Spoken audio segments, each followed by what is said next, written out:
Class is now in session. I'm Professor Rocky, and today we'll be discussing Game 30 of the regular season between the San Jose Sharks and the Los Angeles Kings, in which the Sharks have won 2-1. So the Sharks break out of their 4-game losing streak with their victory here against their longtime rivals, the Los Angeles Kings, trying to at least, even if they may not make the playoffs, try to assert themselves as the best of the 3 California teams. They've already certainly farly passed the Anaheim Ducks, and the Kings, they only trail by a couple of points after this victory.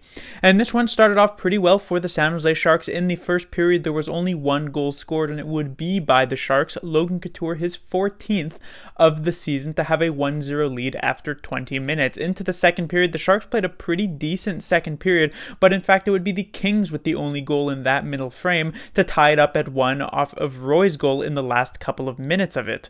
Coming into the third period, it was once again one that the Sharks would be tasked with trying to win the last 20 minutes of the game that have eluded them in each of the past few games. But here tonight, they finally managed to get it. Just a few minutes in, it's Ryan Donato who gets the goal that would eventually end up being the game winner, his 5th of the year, and the Sharks would manage to hold on to the very precarious 1-goal lead to get the 2 points.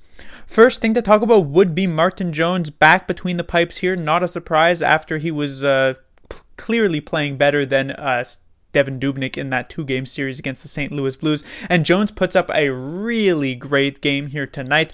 The 1 goal that he did let in, not necessarily a great goal to let in. It's like 1 from the point through a screen, certainly, and a very nice shot, but it's one that if Jones had given up 4 or 5 goals in this game, I probably would have criticized, but it's definitely a lot more forgivable when you are otherwise perfect in the game. And Jones was very, very close to perfect besides this 1 goal that he gave up. I mean, he was making constant, very nice saves. And in the third period, when it came to Alex Iafallo, first line forward for the Los Angeles Kings, not only did he rob him once, not only did he rob him twice, but he robbed him 3 straight times in that 20-minute period, twice all alone in the slot, and then a third time in the last dying seconds of the third period, maybe 1 second remaining on the clock. Jones makes one last huge pad save to stop the Los Angeles Kings comeback in that regard and get the 2 points for the San Jose Sharks. So when it comes to the next game on Wednesday, I would normally suspect Martin Jones to be back between the pipes for that one. However, it is some extraordinary circumstances. The trade deadline is just 3 weeks away on the dot at this point, and Devin Dubnyk is one of the, big name. I guess he's not really a big name, but when it comes to teams who may be looking to shore up a bit of goaltending, try to get a backup goaltender for the final stretch of this regular season into the playoffs, Devin Dubnyk is one of the bigger names available in that regard, and so it's possible the Sharks want to get his name out there a bit more, try to drive up his stock a bit after it's taken a bit of a fall in his last couple of games. So while I would expect normally Jones to get the start on Wednesday, it is technically not outside the realm of possibility that Dubnyk finds his way in between the pipes against the Kings in a couple days. Next, we'll be talking about Nikolai Knyzhov. He has been a solid defenseman for the San Jose Sharks. I've brought this up many times. I had talked about a couple games ago that he could technically get demoted there to that third pairing if possible, maybe give him a couple less minutes a night, but I will say he had a pretty solid game here. However, one thing that I do want to point out about his game is the minor penalties. He added up another couple here tonight to go with the Sharks' 5 on the night, which was not particularly good at all. But with 2 minor penalties tonight, he is now the team leader in terms of penalty minutes with 35. 5 of those are for a fighting major, but the other 30 are all just completely minor penalties, up at 15 on the year. A lot of people criticize someone like Kevin Labanc for taking a lot of penalty minutes, and he does take a lot of minors, but he's only at 10 at the moment. Knyzhov up there at 50% more minor penalties, and that's definitely something that he's going to have to be able to sort out as we move on through this season. He kind of plays in a similar way to Ferraro. Ferraro seems to always be giving his 100% effort on every single shift, which is something I'll talk about a bit later in this one. but he does it while also keeping things pretty legal. Nizov, on the other hand, he's a player who also seems to be giving a lot of effort into every single shift, but sometimes he just crosses the line, and I shouldn't even be able to say sometimes. It seems to be more often than not he is crossing that line and getting his stick into a place where it really shouldn't be, which causes him to get penalties like tripping and like holding and like hooking. So if he can sort that out and try and stay out of the box a bit more, definitely could help him become a more complete player at the NHL level.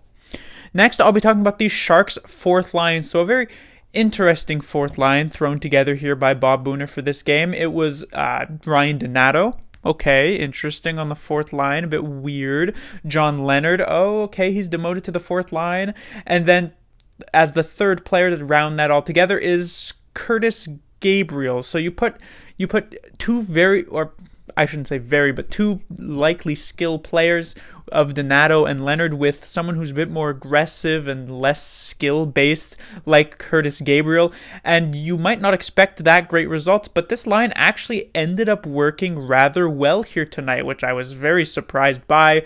You know, it started off a bit slow. We had Curtis Gabriel getting into a fight in the first period and getting absolutely demolished by McDermott in that fight. It was actually kind of embarrassing, almost, you could say, considering Gabriel considers himself such, a big fighter in the NHL, so he gets completely demolished in that one, but he ends up coming back, and in the second period probably has his best shift in his NHL career. He makes a couple of actual nice plays, which is something I was not expecting from Gabriel. A very nice pass on one of them to get it to one of Leonard or Donato, if I'm not mistaken, from the slot, sort of like a spinorama type pass. So that was a nice one, and in the end, this line actually caps off the game-winning goal, as I said, Donato with his 5th of the year.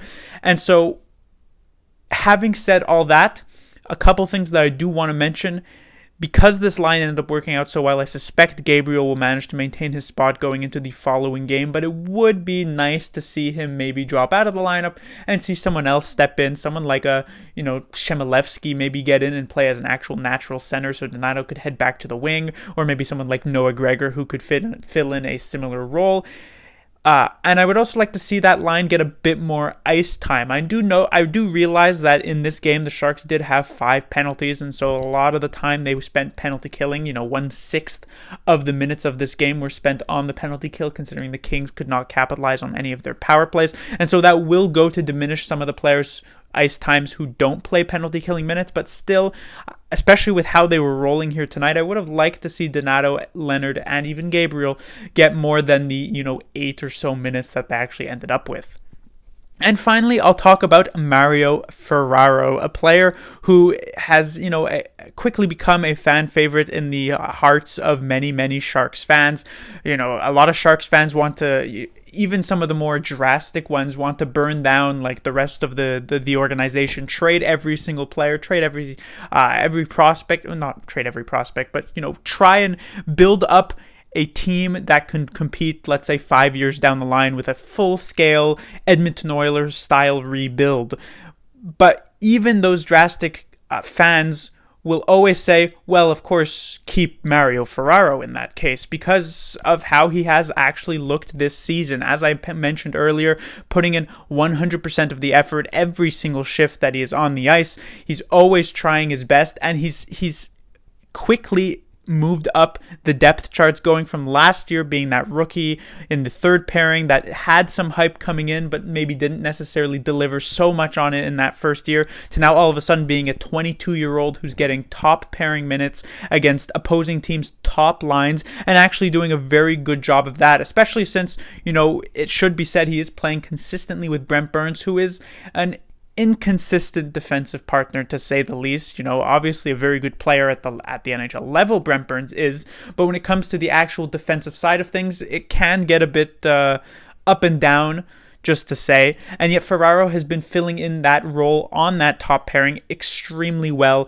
And we saw Ferraro make a huge play right at the end of this game. In the last few seconds, this puck deflects, comes to the side of the net, wide open net for the Kings player to be able to shoot at. But Ferraro manages to tie up his stick, and it causes the puck to end up going wide. And eventually, the Sharks would close out the game within the next few seconds. So Ferraro just always laying it out on the line. He also had a huge block shot, I believe, on one of the penalty kills. He plays a ton of penalty killing minutes and just in general has been a very, very great defender for the San Jose Sharks and one of the few bright spots of a season that may end up being rather disappointing for most fans. But that will do it for this review. The Sharks will be back in action on Wednesday. They'll take on the Los Angeles Kings again, and we'll see if the Sharks can sweep this 2-game series against the Los Angeles Kings, or if it will go the way as it did the first time these two teams played a 2-game series, in which the Kings actually ended up winning that second game 6-2. Hopefully the Sharks with a better result this time around. Class dismissed.